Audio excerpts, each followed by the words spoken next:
Last question को हम continue कर रहे हैं। हमने एक क्वेश्चन सॉल्व किया था, डायगोनलाइज मैट्रिक्स हमको बनाना था। एक मैट्रिक्स हमको गिवन था, ये मैट्रिक्स है ए 1 1 1 -1 2 1 एंड 0 1 3। इस मैट्रिक्स का हमको डायगोनलाइज मैट्रिक्स फाइंड करना था। तो मैंने आपको लास्ट लेक्चर्स में बताया कि सबसे पहले हम आइगन इक्वेशन फाइंड करेंगे। तो मैट्रिक्स का आइगन इक्वेशन हमने फाइंड किया है, ठीक है। आइगन वैल्यू फाइंड करने दें, तो आइगन इक्वेशन को सॉल्व करने पर हमको जो भी लैम्डा का वैल्यू मिलेगा दैट इज आइगन वैल्यू, ठीक है। उसके बाद आइगन वैल्यू का यूज करके हमको फाइंड करना था आइगन वेक्टर्स। तो तीन आइगन वैल्यू थी हमारे पास में, lambda equal to 1, lambda equal to 2 and lambda equal to 3। तीनों आइगन वैल्यू को हमने यूज किया तो हमारे पास एक तीन आइगन वैल्यू वेक्टर मिल जाते हैं। First eigenvalue lambda equal to 1 के लिए आइगन वेक्टर x1 हमने फाइंड किया। सेकंड लैम्डा इक्वल टू 2 के लिए आइगन वेक्टर हमने x2 लिया। और third lambda equal to 3 eigenvalue के लिए हमने आइगन वेक्टर लिया है x3। तो 3 आइगन वैल्यू के लिए 3 आइगन वेक्टर। और फर्स्ट आइगन वेक्टर हमने फाइंड किया था 1 2 -1। सेकंड आइगन वेक्टर हमने फाइंड किया था 1 -1 1 एंड थर्ड आइगन वेक्टर था हमारा 1 0 1। तो जितनी आइगन वैल्यू होती है किसी भी इक्वेशन में उतने ही आइगन वेक्टर हम निकालते हैं। हमको तीन आइगन वैल्यू मिली थी, लैम्डा इक्वल टू 1 2 3। तो हमने क्या किया, तीनों आइगन वैल्यू का यूज करके तीन आइगन वेक्टर बना दिए, x2 x3। अब हमको आगे सॉल्व करना है क्वेश्चन को।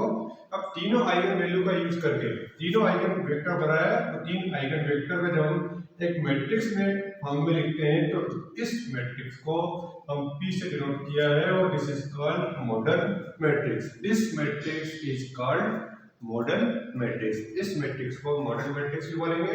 Therefore P x1 x2 x3 this is a model matrix. Okay, अब हमको क्या करना है, अभी हमको फाइंड करना है P इनवर्स। इस मैट्रिक्स का हमको इनवर्स फाइंड करना है। इनवर्स फाइंड करने का प्रोसेस हमने आपको बताया हुआ है। क्या बताया कि हम क्या करेंगे, डिटरमिनेंट फाइंड करेंगे, एडजॉइंट फाइंड करेंगे इस मैट्रिक्स का, और एडजॉइंट को डिटरमिनेंट से डिवाइड करेंगे। तो this is the inverse matrix. Okay, तो सबसे पहला बात, इस मैट्रिक्स का इनवर्स निकालने के लिए हम यहाँ पर कोफैक्टर्स का एक मैट्रिक्स बना लेते हैं, ठीक है। कोफैक्टर्स का एक मैट्रिक्स बना लेते हैं। कोफैक्टर्स का मैट्रिक्स बनाएंगे, इसको हमने C से डिनोट किया। Now C11 C12 C13 C21 C22 C23 C31 C32 C33। और हमको मालूम है यहाँ पर 1 का मतलब है फर्स्ट रो सेकंड का फर्स्ट कॉलम, और 1 2 का मतलब है first row second column, 1 3 means first row third column. इसी के अकॉर्डिंग हमने मैट्रिक्स बनाया। और यहाँ पर हम क्या करेंगे, एडजॉइंट लिखेंगे, adjoint of matrix P। Adjoint जो होता है ये C मैट्रिक्स का ट्रांसपोज मैट्रिक्स होता है, इसको हम C डैश लगा देते हैं। This is a transpose matrix of P। तो क्या होगा transpose matrix, C11 C21 C31 C12 C22 C32 and C13 C23 C33। This is a transpose matrix. Transpose matrix क्या होता है, रो एंड कॉलम इंटरचेंज हो जाते हैं। तो दिस इज देखिए, this is a P matrix, P है model matrix. Determinant of P -2, cofactor C equal to this, adjoint of P equal to transpose matrix of C equal to this. तो C11 C12 13 21 22 23 31 32 33 सारे elements हम find करके determinant में जब put करेंगे तो हमारा मैट्रिक्स कंप्लीट हो जाएगा। कौन सा मैट्रिक्स, एडजॉइंट ऑफ P। तो एडजॉइंट ऑफ P के लिए हमको सबसे पहले क्या फाइंड करना है, हमको फाइंड करना है C11 1 + 1 2 होता है। तो इसका जो फार्मूला होता है हमारे पास में C11 के लिए जो फार्मूला हमने यूज किया है, लिखते हैं हम C11 के लिए फार्मूला यूज किया -1 पावर 1 + 1। और यहाँ पर जो रिमेनिंग एलिमेंट बचेंगे हमारे पास में रो एंड कनेक्टेड कॉलम को हटाने के बाद, उसको हम यहाँ पर लिखेंगे, ठीक है। तो क्या हुआ ये C11 हमने फाइंड किया है। C11 मतलब दिस एलिमेंट के लिए इसके लिए जाना है, तो इससे कनेक्टेड कॉलम और इससे कनेक्टेड रो हटाने के बाद जो एलिमेंट है -1 0 1 1 है, और इसका डिटरमिनेंट हम सॉल्व करेंगे तो -1 -0 -1 ये हमने लिखा है यहाँ पर -1। C12 के लिए हमको चाहिए 1 + 2 3 -1 power 3 1 to this element, 4 element जो है 2 0 -1 1 2 -0 2 -0 2, लेकिन -1 पावर 3 था तो इसलिए होगा -2। C13 मतलब दिस एलिमेंट, इसके लिए हम सॉल्व करेंगे तो 2 -1 -1 1 2 -1 1, ये होगा 2 -1 2 -1 1 2 -1 1 और -1 पावर 4 है, इसलिए यहाँ पर कितना होगा 2 -1 1। ओके, नेक्स्ट हमको फाइंड करना है 2 C21 यहाँ पर एलिमेंट है, इसके लिए डिटरमिनेंट बनेगा, वो एलिमेंट होंगे 1 1 1 1 1 into 1 -1 0, दिस वन 0। C22 -1 के लिए हम सॉल्व कर रहे हैं, तो डिटरमिनेंट है 1 1 -1 1 1 1 + 1 = 2। C23 0 के लिए हम सॉल्व करेंगे तो 1 1 -1 1, तो यहाँ पर क्या होगा 1 +1 2, लेकिन साथ में -1 पावर 5 है तो क्या होगा -2।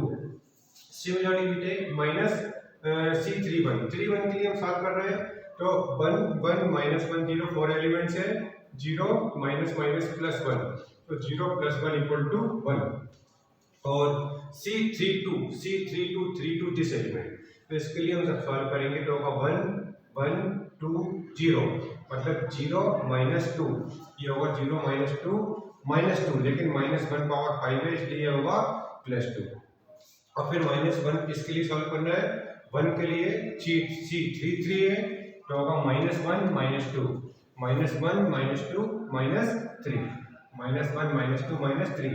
तो ये हमने क्या फाइंड किया, कोफैक्टर्स। अब सारे कोफैक्टर्स का वैल्यू जब हम यहाँ पर पुट करेंगे तो क्या बनेगा, एडजॉइंट ऑफ P = 1 1 1 2 1 3 1 1 1 2 1 3 -1 -2 +1, राइट। और 2 1 2 2 2 3 ये हमने लिखा था 0 2 -2, और C31 32 33 में हमने लिखा था 1 2 -3। एडजॉइंट ऑफ P हमने फाइंड किया। Now the inverse of P = 1/4 determinant of P into adjoint of P। So student, P = matrix P inverse into A into P। हम जब इस तीनों मैट्रिक्स को मल्टीप्लाई किया हमने, तो P और P को मल्टीप्लाई P को मल्टीप्लाई करके ये स्टेप्स आया, फिर इसको P इनवर्स के साथ जब मल्टीप्लाई करेंगे तो देखिए डायगोनल मैट्रिक्स हमको मिला है। और मैट्रिक्स का मल्टीप्लिकेशन आप अपने तरीके से करिए, जिस तरीके से भी आपने अभी तक सीखा है, राइट। तो हमने क्या किया, तीनों मैट्रिक्स को देखिए मल्टीप्लाई करके आपको स्टेप बाय स्टेप बताया है, और मल्टीप्लाई करने के बाद जो एलिमेंट्स हमारे पास में आया -2 0 0 0 -4 0 0 0 -6, ठीक है। अब इस पूरे मैट्रिक्स में साथ में देखिए बाहर -1/2 है, इस होल मैट्रिक्स को -1/2 से हमने जब मल्टीप्लाई किया तो 1 2 3, ठीक है। और बाकी सारे एलिमेंट्स क्या है हमारे पास में 0, therefore this is a diagonalized matrix। तो डायगोनल मैट्रिक्स बन चुका है हमारे पास P इनवर्स AP = ठीक है। अब डायगोनल मैट्रिक्स है तो हमको कैसे मालूम चला कि डायगोनल मैट्रिक्स में क्या होता है, केवल डायगोनल में ही एलिमेंट्स होते हैं, बाकी सारे एलिमेंट्स 0 होते हैं। तो देखिए ये डायगोनल में ही एलिमेंट्स है 1 2 3, other all elements are 0, therefore this is the diagonalized matrix। लेकिन हमने आपको पहले ये बताया था कि जब किसी मैट्रिक्स का हम डायगोनलाइज कर रहे हैं तो यहाँ पर जो वैल्यू होते हैं डायगोनल में जो भी एलिमेंट्स होते हैं, जो भी नंबर्स होते हैं, they are the eigenvalue, ठीक है। तो देखो हमने स्टार्टिंग में आपको बताया आइगन वैल्यू फाइंड किया था, 1 2 3 था, तो आइगन वैल्यू ही हमारी यहाँ पर है, ये देखिए 1 2 and 3। therefore this is the diagonalized matrix। therefore the diagonal of this matrix = 1 2 and P inverse AP equal to diagonal of 1 to 3. Okay.